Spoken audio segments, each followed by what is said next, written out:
Alameka, Alameka, Alameka.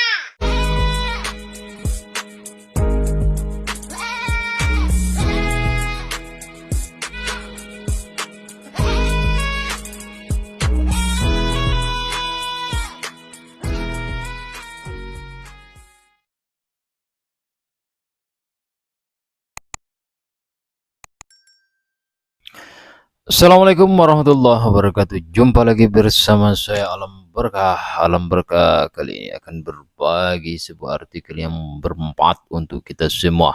Oke, sahabat Alam Berkah dimanapun berada, semoga diberi kesehatan jasmani maupun rohani dan diberi itu kelapangan rezekinya dan dimudahkan segala urusannya dalam kehidupan ini.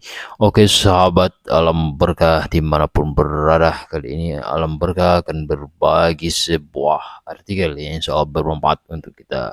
Oke sahabat Alam Berkah, lanjutkan kita bacakan. Ya, mungkin sahabat Alam Berkah pernah mendengar ungkapan bahwa bangsa Barat maju karena meninggalkan kitab suci, sedangkan umat Islam mundur karena meninggalkan kitab suci Al-Quran. Ungkapan ini mungkin benar-benar ada manakala kita menyaksikan penurunan tingkat perkembangan umat Islam berbagai sektor kehidupan, mulai dari pendidikan, ekonomi, hingga ilmu pengetahuan dan teknologi. Sementara itu negara-negara barat demikian maju dan perkasa menguasai dunia dengan segala kekuatan ekonomi, sosial, politik, dan budayanya yang mempengaruhi umat Islam dari belahan dunia lainnya. Seperti diketahui, dalam kategori mayoritas umat Islam sekarang berada di negara berkembang, untuk tidak mengatakan negara miskin yang pastinya. Oke sahabat Alam Berkah, pengaruh kuat negara barat non-Islam terhadap negara-negara yang mayoritas penduduknya mengaku Islam bukan rahasia umum lagi. Ketergantungan dunia Islam dari negara adik kuasa hampir tidak dapat dielakkan, apalagi program globalisasi yang dicanangkan negara maju kepada dunia sebenarnya hanya melanggengkan pengaruh negara maju terhadap negara berkembang. Alhasil negara berkembang semakin sulit melampaui negara maju. Jangankan negara maju, mengejar ketertinggalan saja sudah demikian susah, apalagi dapat melampaui mereka.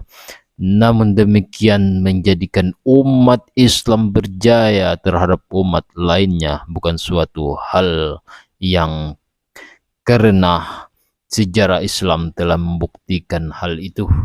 Meski jumlah umat Islam kala itu sedikit dibandingkan dengan umat lain, tapi di bawah kepemimpinan Nabi Muhammad SAW, umat Islam tampak terus menunjukkan kewibawaan dan menjadi negara adikuasa di masa itu. Melalui kerja-kerja dakwah disertai keteladanan Nabi Muhammad SAW, para sahabat dan umat Islam telah berkembang pesat. Agama Islam menembus batas-batas Jazirah Arab. Dalam sejarah Islam setelah masa Rasulullah SAW, yakni pada sekitar tahun 750 Masehi hingga abad ke-13, disebut masa kejayaan Islam kedua setelah masa Rasulullah SAW.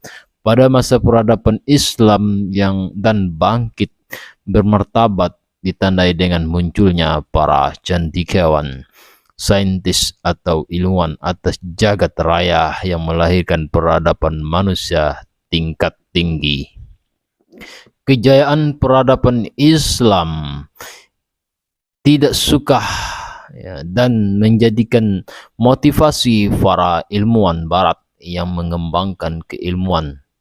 Berikutnya, sejarah ilmu pengetahuan ini tercatat dan tersimpan dengan baik dalam khazanah atau sastra barat terkait kejayaan peradaban Islam masa lalu.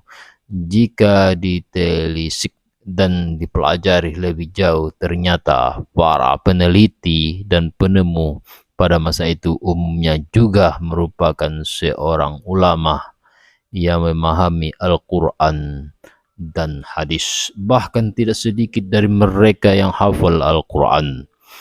Di tangan para saintis yang sekaligus juga ulama Islam, itulah ilmu pengetahuan dan teknologi iftek yang kemudian kita ketahui menyebar di dunia, yang mana dapat dirasakan manfaatnya hingga kini.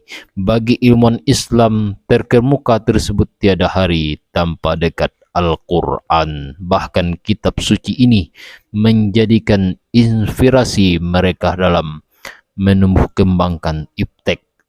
Demikian sejarah yang dapat kita ketahui di sejumlah dunia, dan buku-buku sejarah ilmu pengetahuan dan teknologi tersebut, bahkan buku-buku itu sebagian besar masih diterbitkan oleh dunia barat.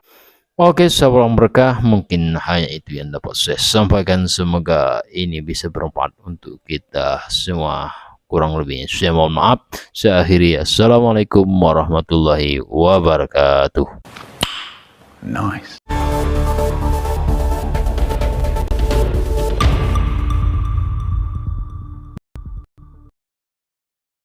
Alameka, Alameka, Alameka.